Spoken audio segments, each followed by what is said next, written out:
Well,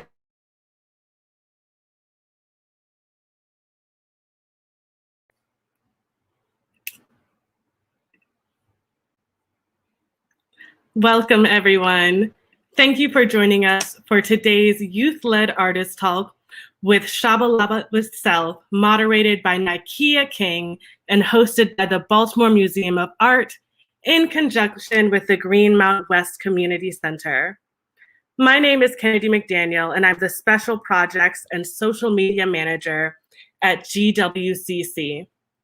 Before we begin this artist talk with Tschabalala Self, I wanted to share a little about our mission and what we do at GWCC. The Greenmount West Community Center Foundation serves as an incubator to develop the greatness and talents of Black youth and their families. We provide innovative programming based on the evolving needs of our youth, families, and seniors. And we leverage intentional and sustained partnerships in order to create opportunities for residents of all ages. Our work ranges from out of school time programming to adult digital literacy classes to wellness check-ins and social prescribing with community members of all ages. We exemplify consistent, high-quality investment in the Greenmount West community at large.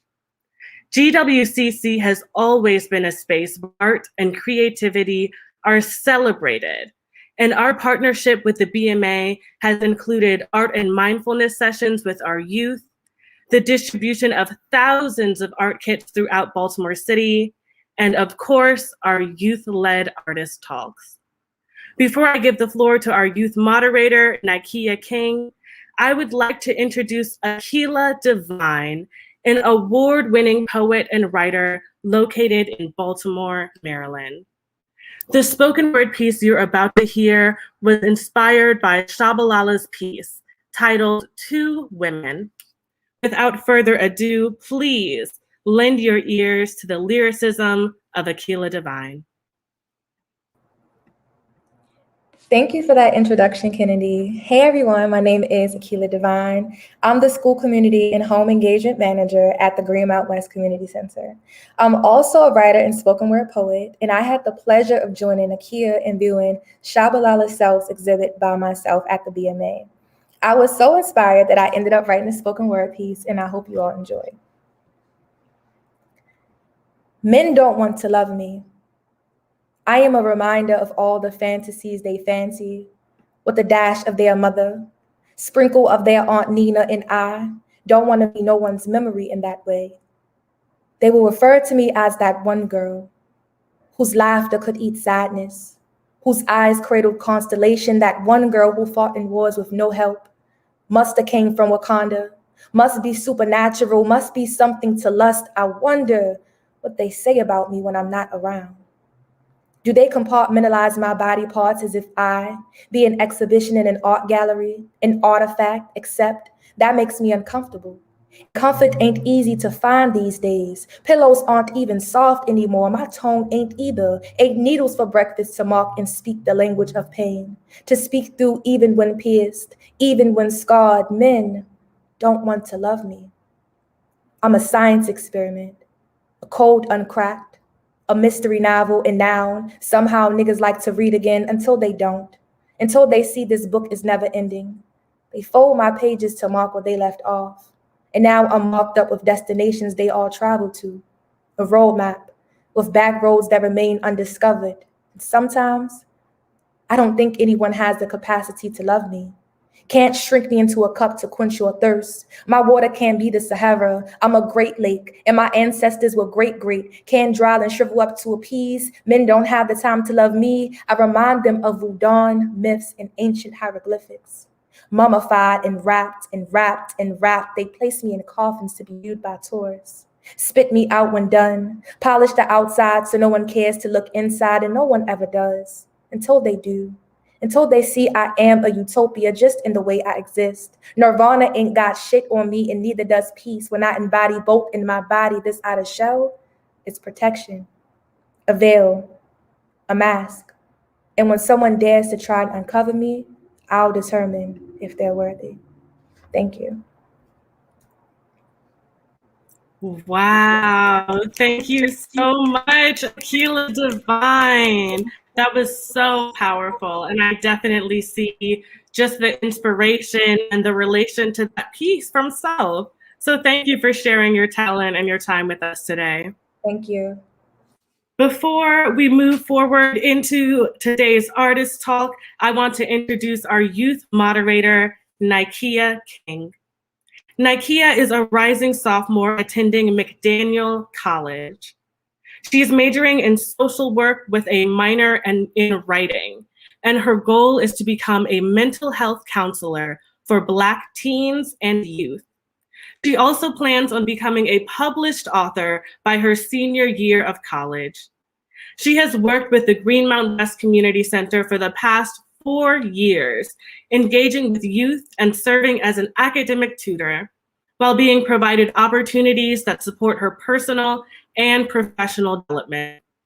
Nykia is a multidisciplinary creative, and her passion for written, visual, and performing arts has been nurtured at GWCC. Nykia, the floor is yours.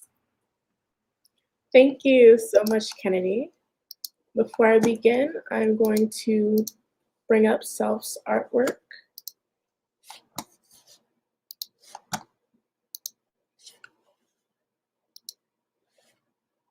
Okay. Born and raised in New York, Tschabalala Self creates an exhibit constructing Black figures who are becoming fully and freely themselves.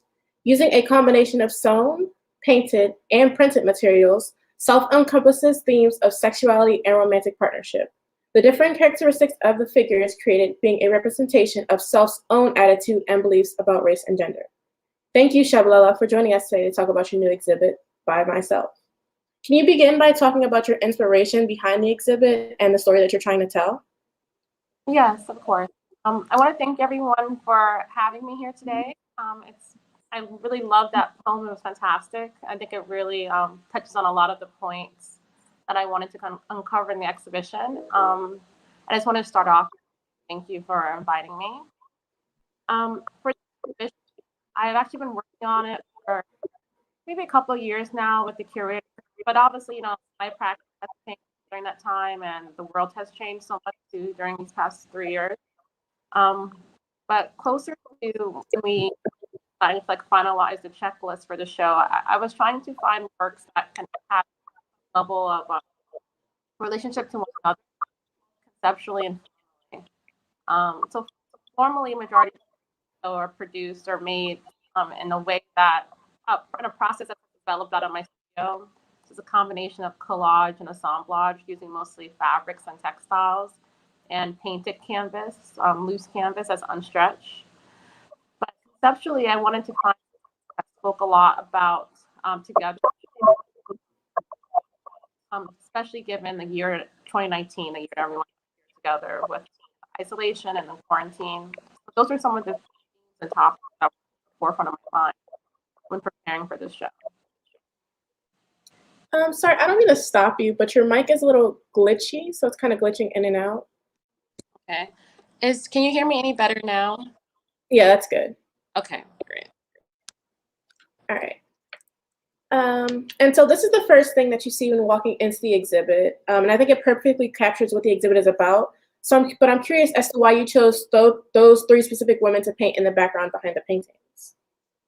Yeah, so the figures who are the silhouettes behind the paintings, they are lifted from various figures in each discrete work. So if you look closely at some of the silhouettes in painting 2, 3, and 1, you can see that the figures repeated behind the work, but not in the same exact order.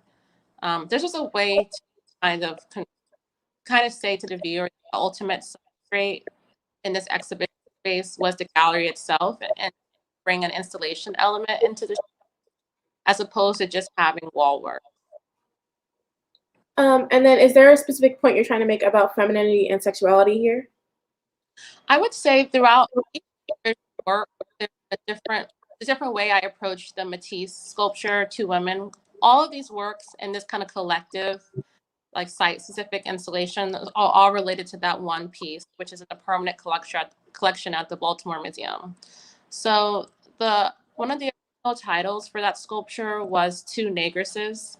And I think at some other point, the title of the work was changed to Two Women.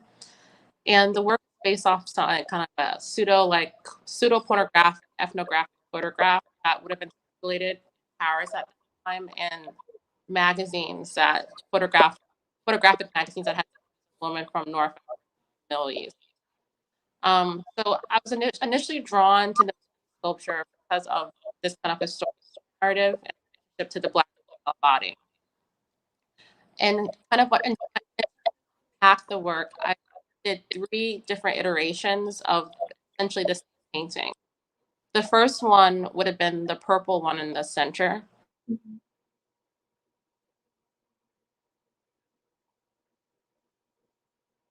Did I get disconnected? Oh, sorry, you cut out. I couldn't hear you at all. So the central one, and the one in the center, that's the first one that I did. I believe that was done in 2017. I slightly changed the orientation of the women, and in the material for one facing the viewer and one facing opposite together. So this one, the women kind of both equally with a relatively strong gaze, like project out towards an assumed audience. In the second work, I wanted to just more mimic the Matisse sculpture as a means to kind of better understand some of the formal qualities of the piece and see if just by me redoing the same work, if there was anything that changed in terms of like how it was perceived, my own relationship to the subject matter. And the last work, which I feel is the most successful, both conceptually and formally, is the one to the far right, which I wanted to kind of depict the women as modern women within a domestic space, and women that had a relationship that was somewhat insular and maybe even secretive amongst themselves. So the work I'm referring to is the one with the yellow background, and it's a larger work out of the 3. So I have to say it was more difficult than I thought it was going to be trying to tackle this sculpture. I think I had more confidence going in with it than I did in the midst of working with it. It was truly a process, and I didn't really feel like I had accomplished my goal in transcending some of the narratives that were counterproductive and dysfunctional with the initial Matisse piece until I arrived at the final work in the exhibition, which is Two Women 3. And then I guess kind of building off of that idea of Black bodies, I noticed that all the women are curvier. I mean, and I know Black women are viewed as the curvier woman in society today, but I know there are plenty of other Black women, such as myself, who aren't on the curvier side. So what was your intent behind making them curvier women? It's a twofold. It was actually multi-factorial. Some of the family, their physique lends more towards that silhouette.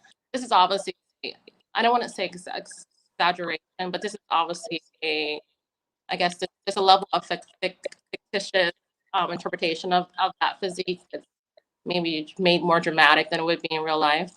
But in my mind, I feel like that some beauty standards that are held within the Black American, community. I feel like the community has a certain level of ideas around like what's the ideal female beauty. And because I feel like my work, I want to exist within like a vacuum of Blackness. I want to exemplify some of the things that are culturally unique to the Black community. I also remember seeing this meme that was kind of circulating around the internet. I don't know what how historical or accurate it is, but it's something that I would see around some of like the Black thought Instagram pages. Some people Hotep page, but it was interesting because it was a figure from Egypt, and that people were saying was Nefertiti, but it wasn't the head. It was just the lower body, and the lower body figure was very curvy, and I felt like the point of posting that on these like Black thought pages was to say, oh, there's a myth around the racial identity of Egyptians that can somewhat be refuted by their portraits. But if we were to look at at the bodies of the figures, it would be undeniable that these were Black people, Black women, Black men. So I found that somewhat interesting because it kind of speaks to another kind of a larger idea that there is a collective understanding of a racialized body. Mm-hmm. And I think about work existing in different moments in time in history. I want my figures to be undeniably understood as Black, because I have a fear of an erasure of that aspect of that facet of the identity, because that's just something that happens so often to Black people. This idea that you can be erased or removed, your identity can be removed to any kind of contribution you make, cultural, political, anything, at some later point in time. So it's part of like a personal narrative. It's about me wanting to exemplify some of the things that I feel like are inherent to like beauty standards in the Black community. And also it's a desire to have my figures be undeniably Black in every aspect of their figuration. But and then too, within like our historical context, you think about artists like Rubens or artists from the time in European painting. Oftentimes were similarly to how my figures are. And the idea was that a woman who was more voluptuous in form spoke to plenty. It spoke to grandeur. It spoke to an excess that was meant to celebrate her abundance. And I also wanted my figures to have that kind of, I wanted my figures to kind of encapsulate those ideals as well. So it's for a number of different reasons. And formally too, it gives me a more opportunity to play with material and to build these sculptural, larger than life, powerful, feminine forms. And I guess building off of how you created the figures, why did you choose to mix fabrics and paints as your medium? It happened initially. It's something that happened through a lot of the experimentation and me searching to find like an artistic language. This led me in this direction. I was making different work that was somewhat similar before when I was in school, and I was just always trying to search for something that I felt like was a unique way to make work, meaning like a way to make work that I hadn't seen many other people do, or it was a combination of things that I saw other people do, maybe put it together in a way that hadn't been done before. I've always been searching for this language, this visual language that could truly be my own. So in doing that, I did a lot of experimentation. And some of my experimentation led me to this way of working. And first, simple as that, just trying to find my own voice in painting. And then at that point, I realized too that this way of working really suits me as a maker. I'm always able to edit or change, feel very flexible and mutable because they're basically made of these different parts that are modular. And again, it kind of it lends itself to build and change, but also to it very simple way to explain or just visually communicate some of the things that I wanted to speak about in my work. Ideas of multiplicity, ideas of an individual being a sum of many parts, bringing in cultural aesthetic of both collage, craft art, quilting that I associate with like African American, Black American like ways of working. So just finding this way of working has really allowed me to kind of bring together like all these different interests of mine, and to very clearly, just in literally the fabric of the pieces, speak to some of the larger ideas that I want to associate with my practice. And also kind of building off of that, I noticed that you don't have a specific color palette. So there's each painting, each creation has a different sort of colors. So what was your thought process behind selecting the colors for each painting, or was there any at all? Well, it kind of relates to the previous question. Because I'm using materials that are of the world, there is a certain level of like spontaneity to each. So oftentimes each work begins with collage elements that the figures that are basically like parts that are attached to a larger piece of generally the painting that exists based around the figure is one of the last things that happens. So in responding to these materials that I've collected or found, I have to adjust my palette so that the painting itself makes sense within a language. So that's why oftentimes when painting, the works will look quite different in terms of the palette. I don't have a consistent palette because my base material, the foundational material for each work is sound or scratch. So I have to really respond to scratch time, and that kind of accounts for the change of palette. All right. So walking into this room and looking at these paintings, I thought there was a big contrast because we went from femininity and women's sexuality to men. So is there a point you're trying to make here about masculinity in comparison to the ones you're making about femininity? The male figures in my overall practice, they're really there more so as a foil my female characters. I feel like it would be difficult for me to truly make work about masculinity just because it's like an identity that I don't have, and I don't feel like I could make work about it, but it would all be more speculative. I don't feel like it's not a lived experience that I've had, so I feel like the work, even my figures of men are, even my paintings of male figures it's still about me. It's still about my experience as a woman, or it's still about kind of relationship of a woman would have with a man potentially. So in this room, there are other figures too, other female figures, and these paintings I feel like, again, similarly to like the wall painting with the painting with the wall with the paintings and the wall painting together, the works once installed together kind of tell one story that the works by themselves don't. So I kind of think about the room as a whole. That's also what's interesting too about having like this kind of show, or having like a large museum show, or having a show where you have many paintings. You have one relationship to an individual work when you make it and when you're seeing it alone, either on a wall or in your studio. But when you see the works in relation to the other works, they then start to tell a slightly different story. And both of these paintings, it's just kind of funny. When I made them in the studio, I was making a painting with a female figure at the same time. I think even in my mind, I was thinking about it someone as a relational thing, to the other figure and the other work. So I was thinking about the female figure at the same time while making both these paintings. Moving on, I want to shift the focus to the legs. So I love the idea of putting the legs in the very center because it really grasps your attention.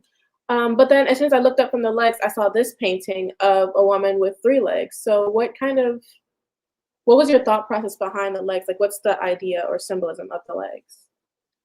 So this painting, and I imagine this figure in this painting, she's in the middle of a certain gesture action. And the gesture action that I imagine her doing was putting on a 3rd leg, almost as a garment. But the leg, in my mind, and it's somewhat communicated to the figure through its color, is a phantom appendage.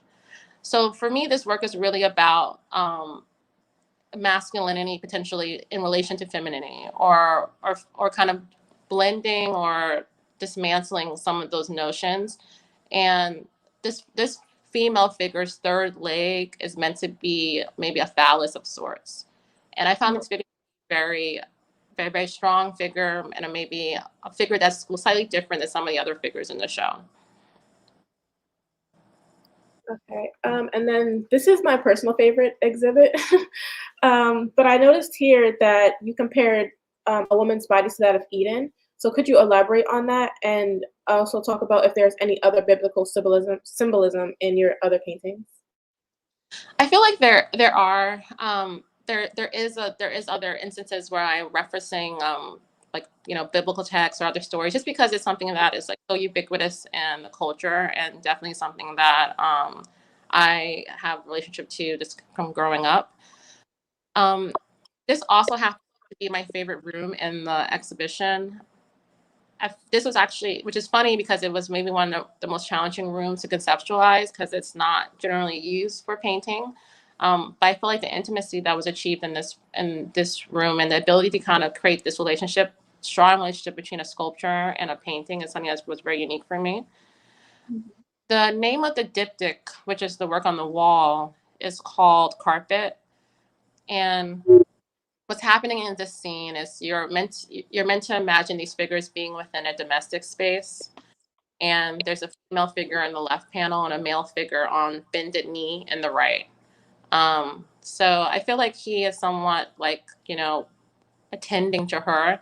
And she is the figure that I think is commanding the most maybe attention and power between the two within this diptych. And then the sculpture is called Rainbow Bronze. It's a bronze casting of an original work that was made out of kind of mixed media materials.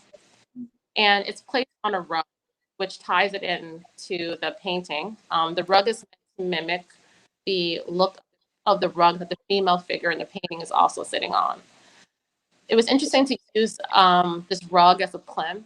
I mean, generally you'll see sculptures on some kind of like white pedestal, but to have it on a rug, I felt like was an interesting intervention because it's again evoking this idea of the domestic or the interior space.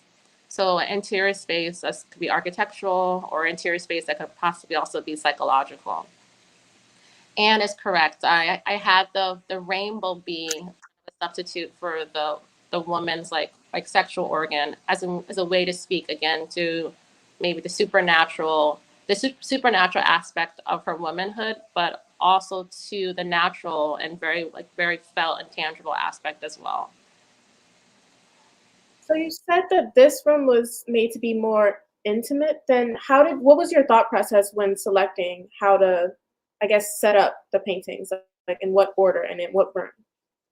Well, this is something that I worked with very closely with Cecilia Wichman, who's like the curator of the exhibition. So, as an artist, you're making work and you're oftentimes doing shows with a gallery. And if you have a show with a museum, slightly different. They bring in a curator who's like their whole life's work is to kind of understand artists, understand their practice, understand how to communicate their ideas to a larger audience that they want to have access to at the gallery, which is more of a business, or they have access to their studio. So Cecilia spent a lot of time over the year kind of mining through my work and choosing pieces she felt could speak to each other and make a larger story, an important story for an audience in a city that she's familiar with, a city that she's living in, Mm-hmm. So then together, once we had an idea of all the pieces that we wanted to have in the show, we had to think about which rooms does each piece make the biggest impact in, what combinations of works together can make smaller, more intricate narratives within these larger kind of because some of these larger kind of topics I want to cover. So this room, for instance, this is a story to me personally about the home, or again, interiority of the home, actual domestic space, also, but maybe the mind or interpersonal dynamic between two individuals. The wall drawing also kind of goes along the same lines conceptually because it's two hands that are interlocked.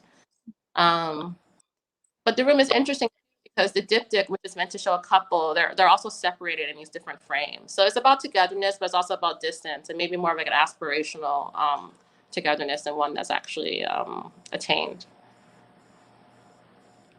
So I actually did want to focus on those hands. I said before that there was no specific color palette for the paintings, but I noticed that the women behind those paintings, the hands and the legs were all painted in this brown and black color. Was that intentionally, and what was the purpose behind doing so? It definitely was. It was a way for me to kind of have something that was consistent from exhibition space to exhibition space. That's also a challenge as well. Like if you're doing a show like this in multiple rooms, you want each room to allow the viewer to have like a different perspective or a different experience. But for consistency is also important as well. And I used this opportunity of the wall paintings and then these new sculptures, which are relatively new. I made them specifically for the show. I wanted to use color as an opportunity to have like this narrative that reached from. So in the the main exhibition space, the color of the figures on the wall is the same as the hands from the smaller room, and also the sculptures and are far right at the museum. And I wanted to pick two colors because I feel like they were relatively neutral, but again, still brought to mind the idea of a black body. So that was kind of my thinking behind the color for each aspect. You were breaking out a little bit. Can you reiterate what you said at the end? Yeah, I was saying that I wanted to choose colors because I found them to be relatively neutral, but at the same time, I think they evoke the idea of a black body. So that's kind of how I landed on either one. And actually, I didn't think about that at all, but that does kind of make sense in the context to all the paintings. But that was my last question. Now Kennedy is going to come back and open the questions up to the audience. Okay. Thank you. Thank you.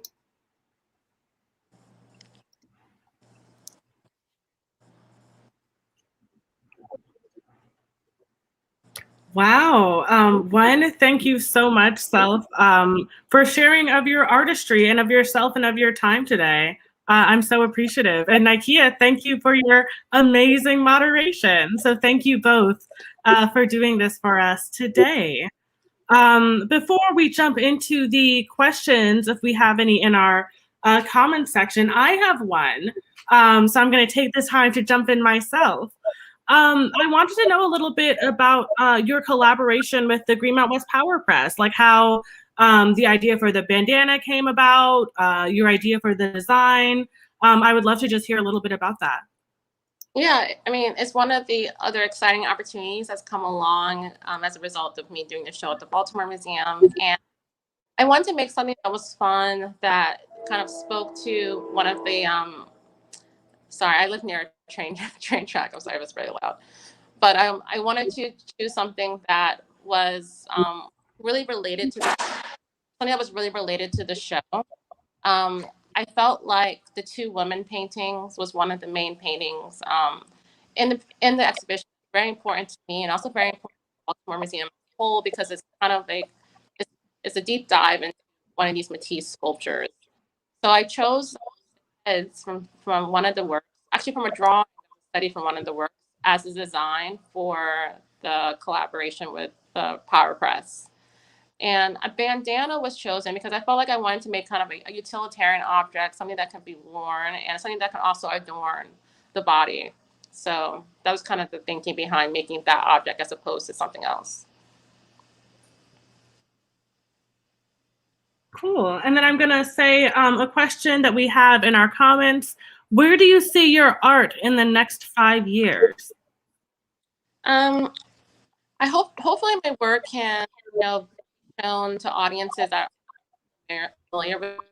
That's always my goal, to travel to cities I haven't been to before, go to other countries I haven't gone to before with my work, and just kind of increase the engagement with my practice as a whole. That's the main thing I'm hoping to happen within the next 5 years. And then again, to accomplish things that I haven't done for myself, explore different kinds of subject matter, different material, scale, maybe do more exploration of different kind of mediums as well. That's something I'm definitely very interested in. Okay, yeah, speaking of the mediums you use, another question here is asking if you can talk a little bit about your relationship with sewing and sewing machines and how that was introduced into your work. Yeah, well, my mother is so often a hobby, and my mother could sew properly, like make complete outfits, dresses, like. So I always was familiar with my mom sewing as a child. So when I'm in this time in graduate, I was really searching for an artistic identity to kind of land on something that could be, I felt like was truly unique. I already associated this machine with maybe as like a resource I could use that helped me to better articulate some of my ideas in regard to like what kind of work I wanted to do. So I brought it into my studio, and I made it my art making practice. Prior to using the machine, I often use a printing press, really very much like committed to printmaking. So I feel like too, as an artist, I have this affinity to find these machines that can be extensions of my hands. So for me, it was really more of a transition from this printing press to this machine. Finding this mechanism or this, piece of machinery that can do something that I can't quite do solely with my own hand. Something I've always just been attracted to as a maker in general. I guess I have another question. So when did your passion for art really pick up? Like when did you realize that's what you wanted to do? I've always made child. I think lots of kids make art, drawings, but it's something that I got a lot of, I guess, positive encouragement about. I went to Harlem School of the Arts as a kid. It's like an after school weekend program. So it was nice being in that environment as well, seeing other Black artists, having Black teachers who were artists, because I didn't necessarily have that in school, in my days, public school, So it was nice to have that kind of supplementary institution there that was in the neighborhood that I can go and see examples of that, and also get encouragement, about that. And in high school, I took a lot of electives in art, and again, I was lucky to have very supportive arts faculty. And I ended up going to a liberal arts school that had a very, very good arts program. So I went to Bard College, which is not an arts school, but they have great arts program and great arts faculty. I have to say I'm really happy too that I went to a liberal arts school as opposed to an art school, because I had to take so many other classes and courses that were outside of the arts, which I think ultimately really helped make me a better, more kind of well-rounded person that really added to some of my art practice as well. I just had more information and more resources to pull from inspiration and ideas, and also kind of some justification that's why I'm doing this as opposed to something else. And it's just something that I kind of had to think that I should stick with. I always felt like this is something that I was best at, and I really focus on it. And then what advice would you give to young, sorry, I can't even speak, but what advice would you give to young artists? I would give them the advice, really search for, a visual language that's unique to them, and also something that can, without them being there, without you being there in the room, can kind of explain or advocate for your ideas. So find a language that just the way in which the work is made, just the way it looks, it can explain to a viewer without words or without justification, what some of your intentions are. So I feel like that's kind of the best advice to give to artists, and that's something that I'm still constantly searching for. Even though I feel like I've landed on something, I want to find something else, or to make it even more felt for viewers. And also too, sometimes artists feel like it's not important to know so much about art history or the past. But I think it is. I think it's always good to know a lot about artists that have come before you, especially artists that you feel might have had a similar experience that you've had. Sometimes you're grappling with an idea or a talent, and if you find an artist that had a similar life than you're living, sometimes by reading about them as an individual and also reading about their work, you can move slightly faster through your own issues, because you can find that someone has already problem solved something that you're encountering in this moment. So it's always good to research artists, to learn about them, not just their work, but their lives,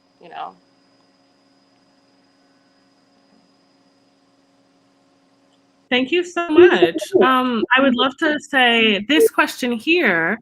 Are there any contemporary artists that you find particularly inspiring? Oh yeah, there's so many. There's more than I can probably even name. I mean, Kara James Marshall, Arthur Jaffa, Carol Walker, Wangechi Mutu, Micheline Thomas, Derek Adams, Rashid Johnson. It goes on and on. I can do that all day. Yeah. Absolutely. So your work is currently on view at the Baltimore Museum of Art. And we also know that you have an artist collaboration out now with the Greenmount West Press. What else is going on in your life currently and in your work? What should we look out for in the future? My next project will be Forma in New York. So it's a commissioned performance piece. So a play, a short play for that project. So that's the next thing I'm working on. And I'm drawing a lot from the Baltimore Museum show, because again, I'm going to be tackling some of the dynamics between an interpersonal relationship within a domestic space. So definitely an extenuating the ideas that I've been thinking about to the VMA show.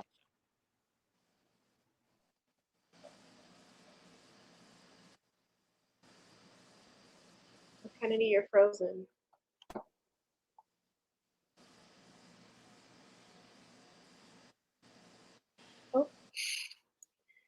Oh. Well, I don't see any more questions in the comments.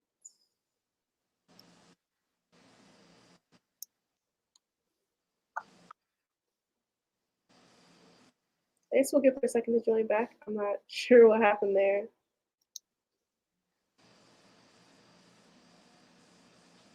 There she is. Oh. Sorry, I disconnected. I have to come back in. Can you all hear me? Yes. Yeah. Okay, great. Well, I think we were just getting ready to close. They said in the chat, they have information about your current exhibit at the BMA. Someone commented you made a really great point earlier about being able to move faster through your own art practice after researching similar artists.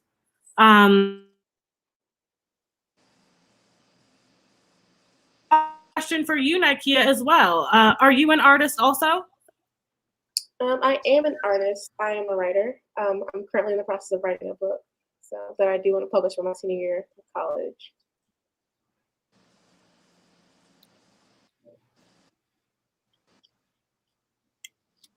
That's awesome. And so where can we keep an eye out for your book? I I don't know. I guess I literally have no idea. I haven't thought about advertising it yet because it's not quite finished. So I'm not sure.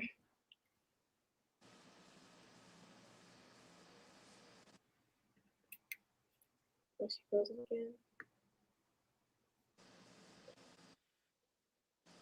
I think she got kicked out again.